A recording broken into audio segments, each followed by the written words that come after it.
What is up, everybody? Welcome back to another episode of Cast Me Outside with me, your host, Aaron Scholl. Today's date is February 25th, 2025. Hey, how's it going out there? Hope you're doing well. Just a couple little updates. We got a sick new jingle. Thank you, Daniel Zhao, for making that. So let me know what you think of the jingle. Feels like it adds a little bit of cohesion to it. It's nice and quick, and it was fun to make with a friend. So thank you again. And I didn't realize that I had a setting completely. I just had a bad setting in my OBS. So I was capturing the podcast at a lower resolution. So we caught that, bumped it up to full HD. So, just like that, bing, bang, boom, we got a couple quality of life and quality upgrades. I hope someone listened to the King episode. Actually, it doesn't really matter if anyone listened to the King episode, but I actually had a lot of fun doing that. It's funny, I was editing the King episode, or even before, I was just before I edited, I was just looking back, kind of skimming through it, and I was like, oh, the King's all about like kind of order, and I was making this argument that, even your chores are King energy, because you're maintaining your kingdom, and and I think that would even apply to like your grooming. Your grooming is kind of like King energy, and I was looking at the unibrow and the 5, 10, 11 o'clock shadow I was rocking. I was like, that's not very kingly of me. Yesterday was Monday. It was, Mondays can be rough. I think it's like that first day waking up early. So I took a big ass nap and I recorded that King episode, and I was kind of lost in my post-nap stupor, like you're losing a couple hours. I was like kind of like down on my luck. Felt like I threw a big chunk of the afternoon away, even though I probably needed that sleep. But after recording the episode, I rallied my internal King. I think just talking about it helped, because I did like an hour and a half of just tidying up, and it felt really good. And my kingdom is in a little bit more order than it was, so it feels good. And today was a pretty good, productive day. Went to the gym. Oh, there's a chance that my camera dies. I have to plug and replug it to like kind of refresh the charging, and I must not did that yesterday.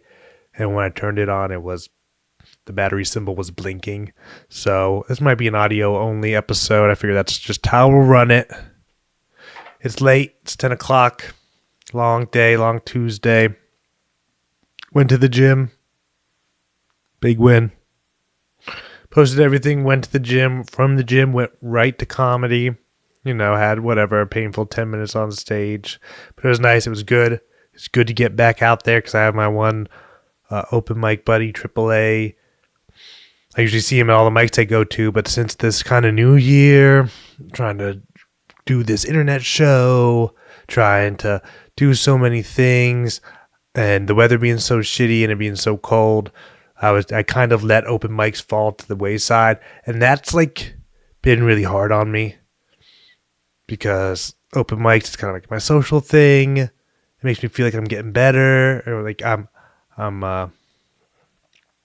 getting FaceTime with my comedian friends, so hopefully I'll be there and they can think of me to do gigs and shit. So it felt like a big chunk of my just regular schedule was a little uprooted, even though I was really proud of myself for trying to be productive and being consistent with like the clips and stuff, even though I'm posting them faster than I can make them, so I have to kind of rethink my posting schedule. But yeah, one open mic is not enough. Probably more than 3 is probably too much. Probably 3 is probably the sweet spot.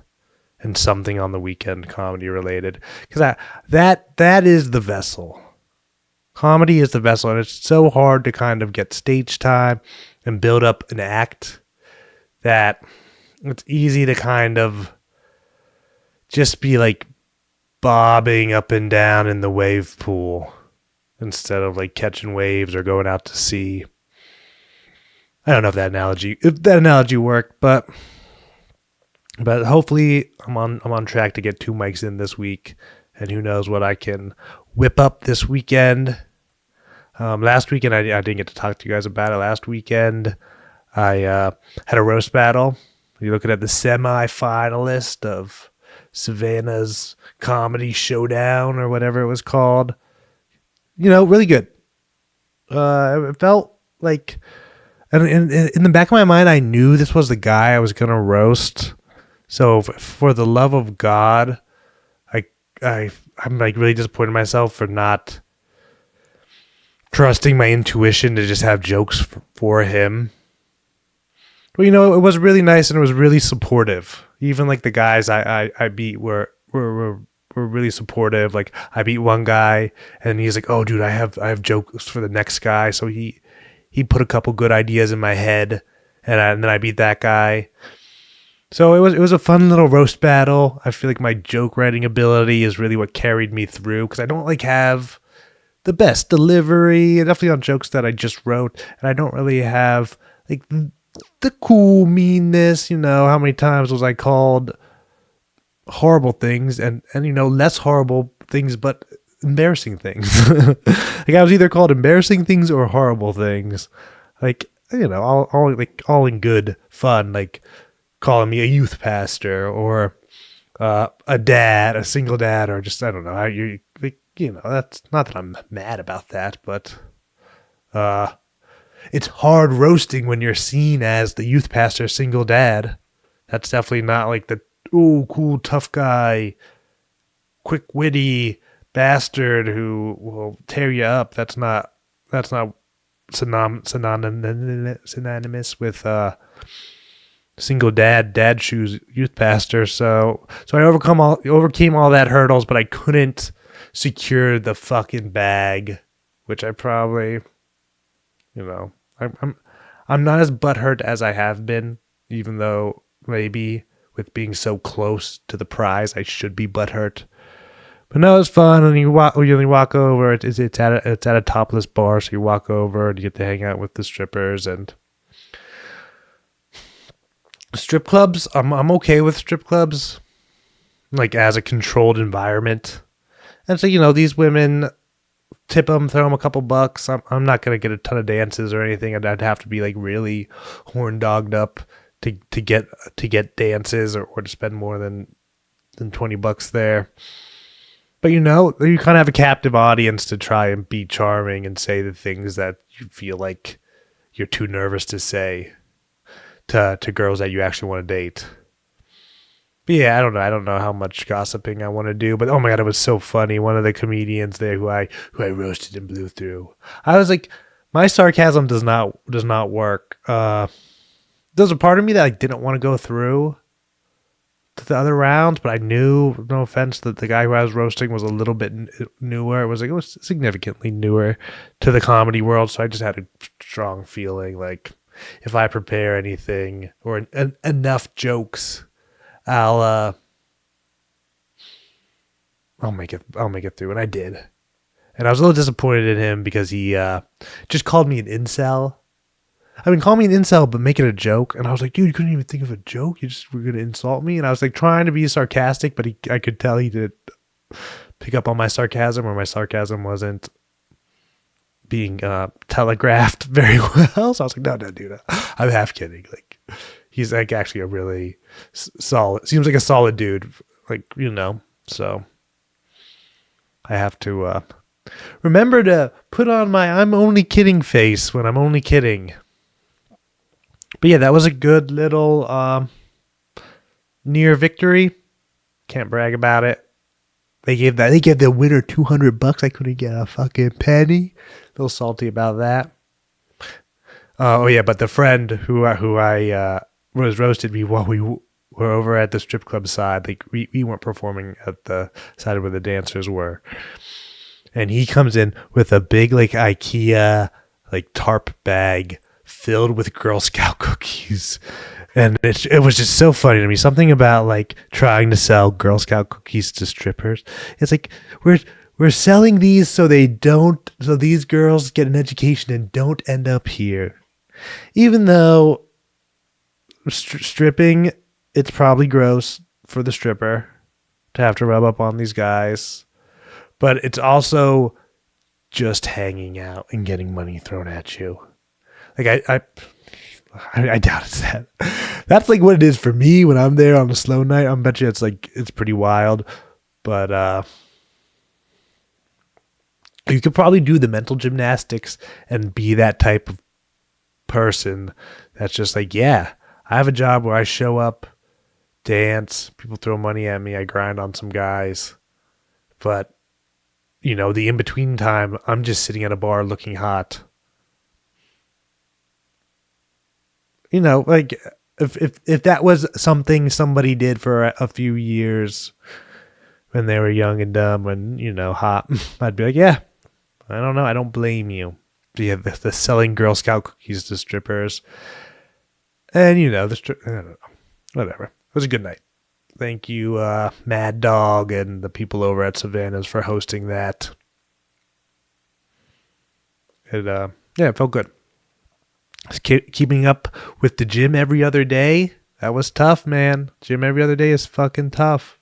That's why I'm recording this so late, because I edited, posted, did my NSDR, which I want to go into NSDR because I had like an amazing NSDR, and then went to the gym.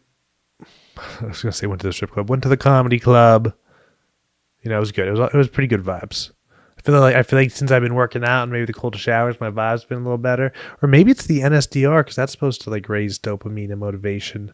I'm still dropping the ball when it comes to clips. Oh, this kind of reminds me about like the king archetype and stuff. Leadership.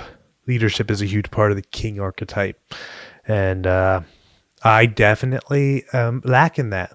I think in my last relationship, I should have been more of a leader. In a lot of like the manosphere dating world, they talk about, being able to walk away. Like the one who cares the least has the most power in a relationship, and that was not me. Had a couple bad moments. I've kind of slipped back into the phone in bed. That's gonna be my fucking demon. It's like, oh, don't smoke for a week? Fine. Or don't smoke for a month? Fine. Don't drink for a month? Fine. Don't look at your phone in your bed for a month?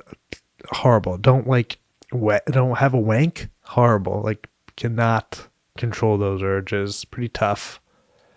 But let's talk about the gym a little bit. Tomorrow will be a week of every other day. So I went Wednesday, Friday, Sunday, Tuesday. So 4 of the past 7 days, feeling good. Again, I think I'm just about to get over the soreness hump, and I'm taking my creatine. I have to mix this up. It probably settled.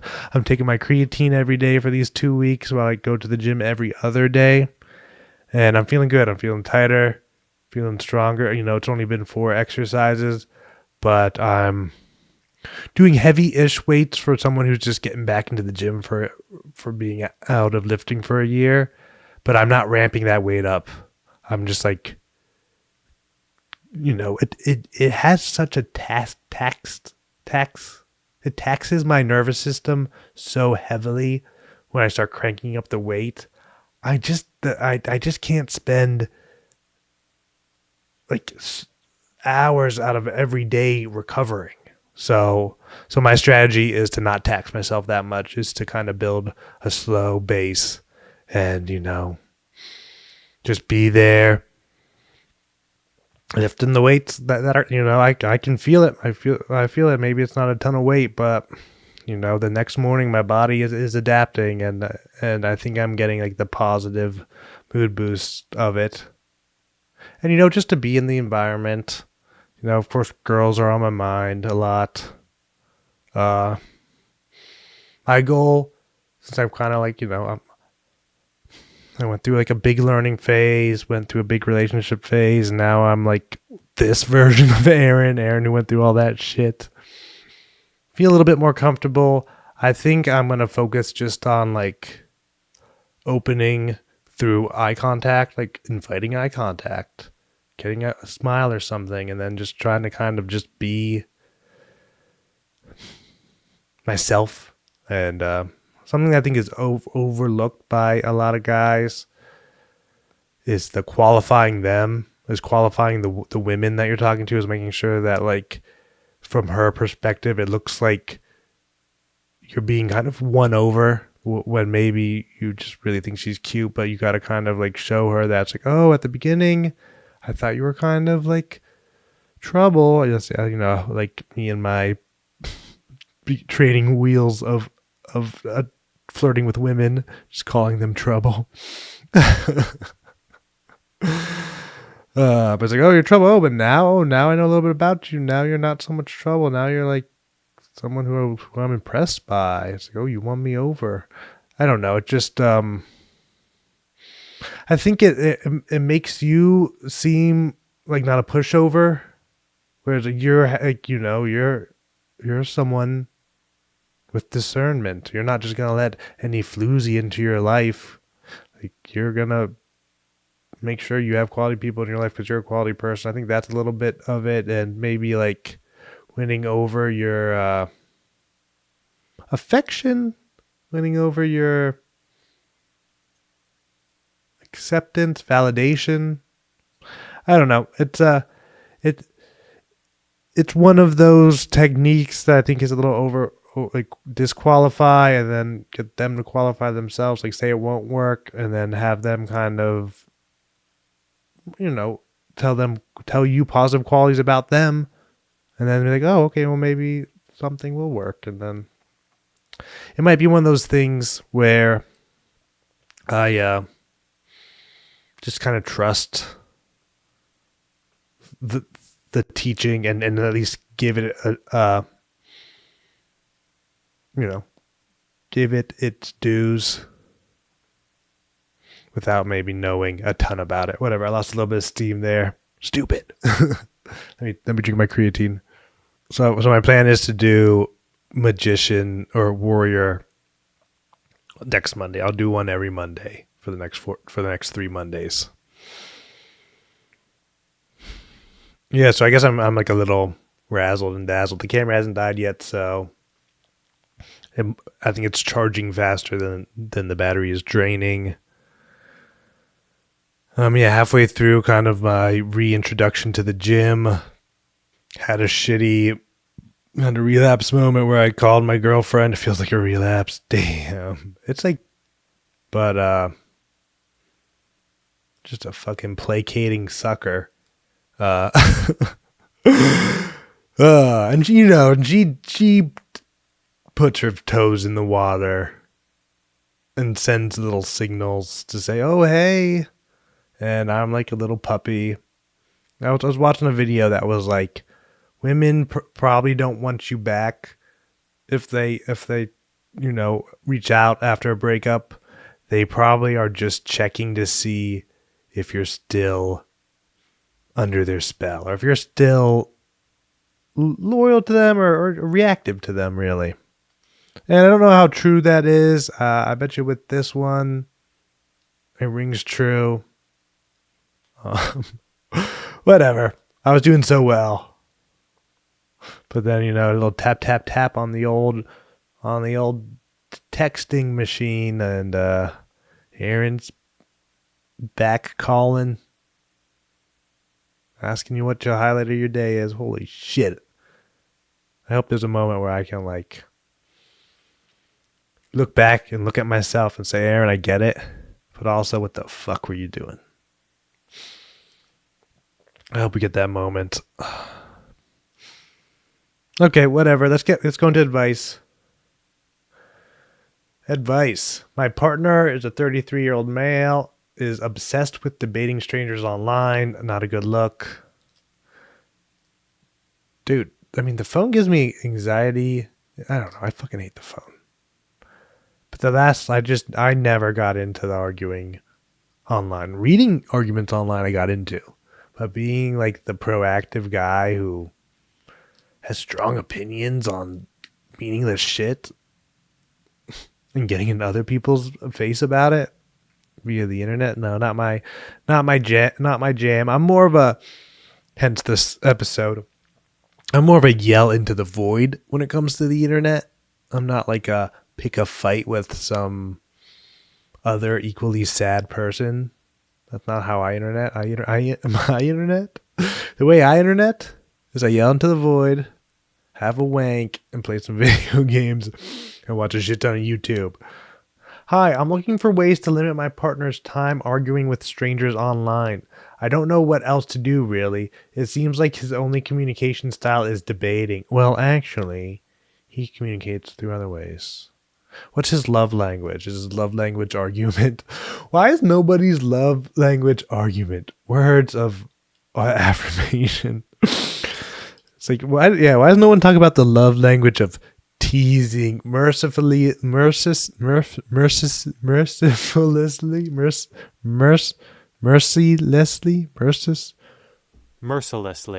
I shouldn't be doing this. This is not my profession. Mercifully, ruthlessly. Why isn't somebody's love language ruthlessly roasting somebody? Yeah, I mean, dude, that annoys the shit out of me. Just always an argument, like make me explain every single thing. It's like, no, we're just doing this right now. Please don't make me waste any more energy overcoming like your little hangups or alternate ideas. Okay, obviously I'm in a range of digging up and projecting some past relationship issues. So please let me continue. Please forgive me, and I will continue. We can't have a normal conversation IRL without it turning into some fight or point to proof. Yeah, well, actually, this is how it is, and this is how it has to be. That's your fucking opinions, man. Dude, you think you know anything. I think that's probably what makes me mad about this guy. Is you gotta prove a point. The most freeing thing that has ever happened. Of course, the second I say that, I think of 3 other freeing things. But a freeing thing that I go to again is let other people be wrong. It's okay. Like, odds are they don't have the nuclear codes, and what you're arguing about isn't like whether they should detonate them or use them. Odds are it's some subjective bullshit that, 1, they can't be wrong about and you're just an idiot for arguing with them, or 2, they can be wrong about it and it's okay if there's a wrong idiot out there. It's so hard to get people to like accept information they don't want to accept. It's not your job to teach everybody everything. Like, if you have a model for the world that's working out well for you and you want to like share that with people, do it, but don't get butthurt if they're too ignorant to change their ways. But yeah. He's trying to prove a point. That's so stupid. I tried to explain to him that it's pointless. Yeah, just vibe. Just say that sucks. Say I love this. I hate that. This is cool. It made me yeah, dude, I don't know. He needs vibing 101.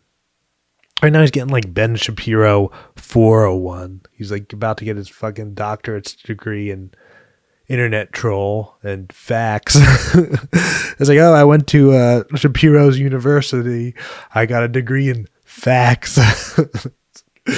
If Trump has a university, it's real estate. It's I read it. Property is what you get the degree in. If Ben Shapiro had one, it'd just be on facts. Okay, same joke 3 times. It's funny.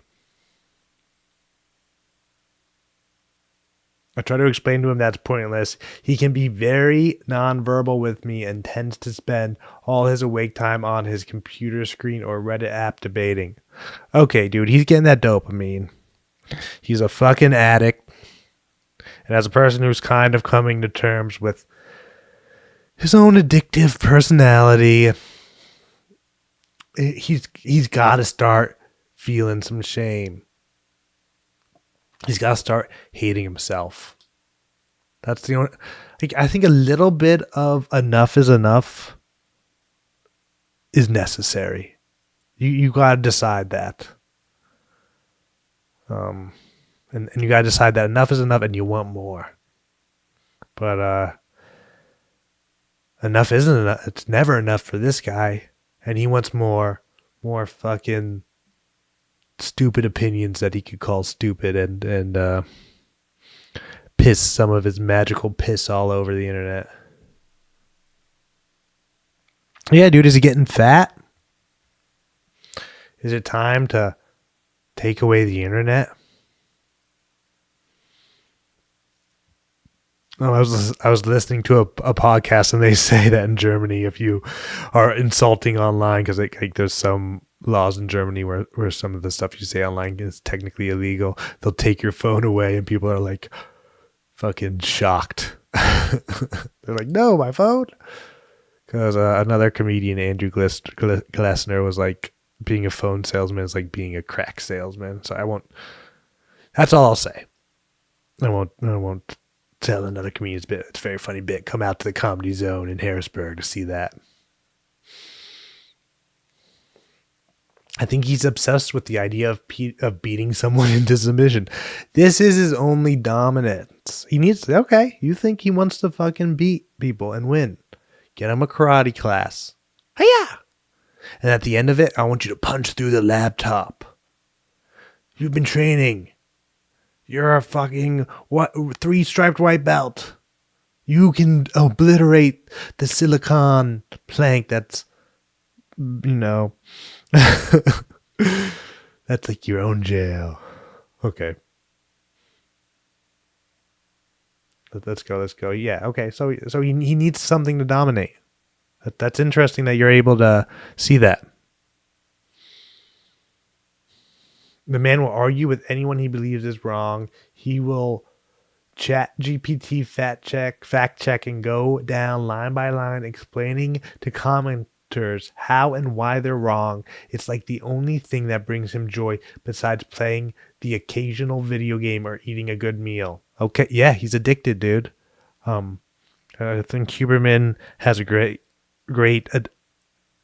definition of addiction, and I've mentioned it before, but it's the narrowing of things that bring him joy. And here she straight up says it. She says it's like the only thing that brings him joy. So yeah. 1-800-GAMBLER, 1-800-COMMENTER. Can we make a phone hotline for people who are addicted to arguing online, and it'd be like a little bit of a joke? I think that's a good idea, actually. It's pretty funny. That might get some views on the internet. That's what I'm out to get, some views on the internet. I got a camera and I got an internet access, and we're gonna get me some views. I wake up and I'm like, there's views in these here ideas. I don't know, guys. Let me power through this.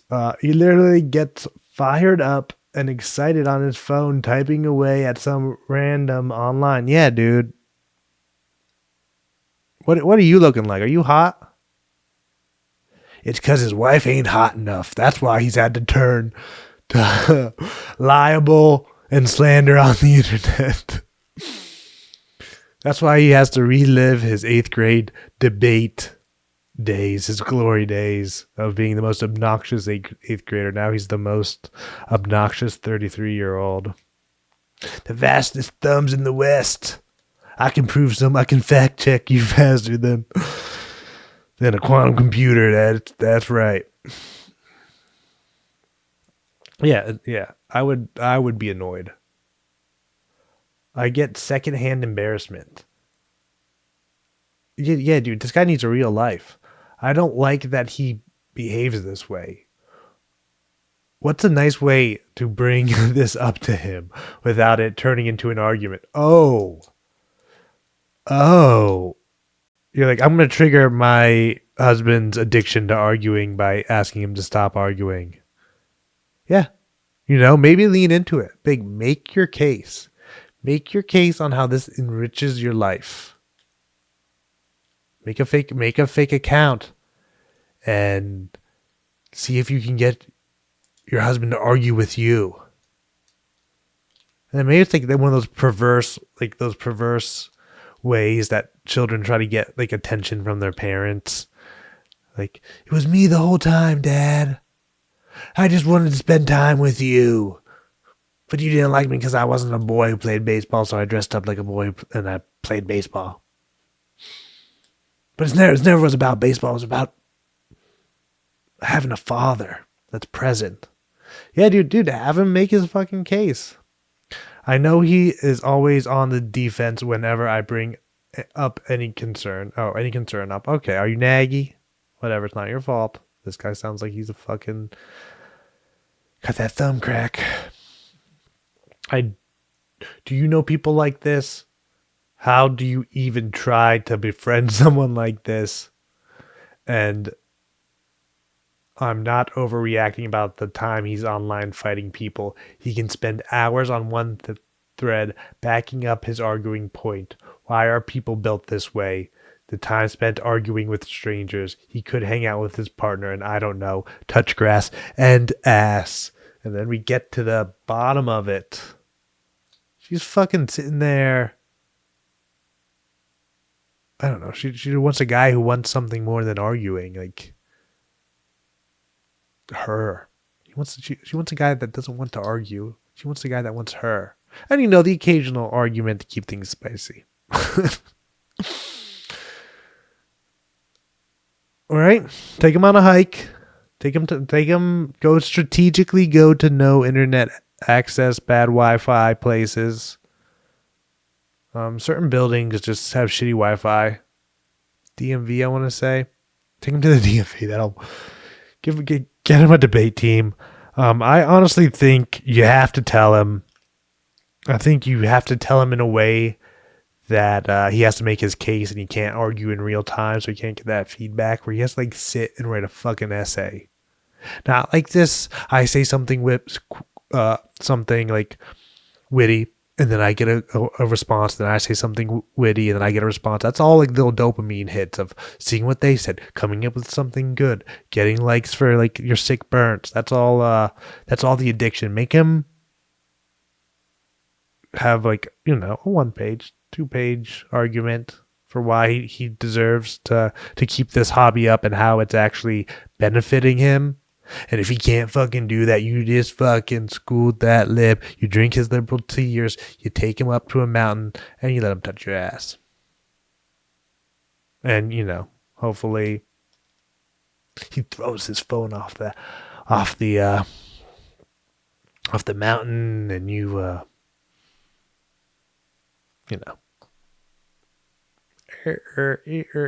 Okay, but yeah.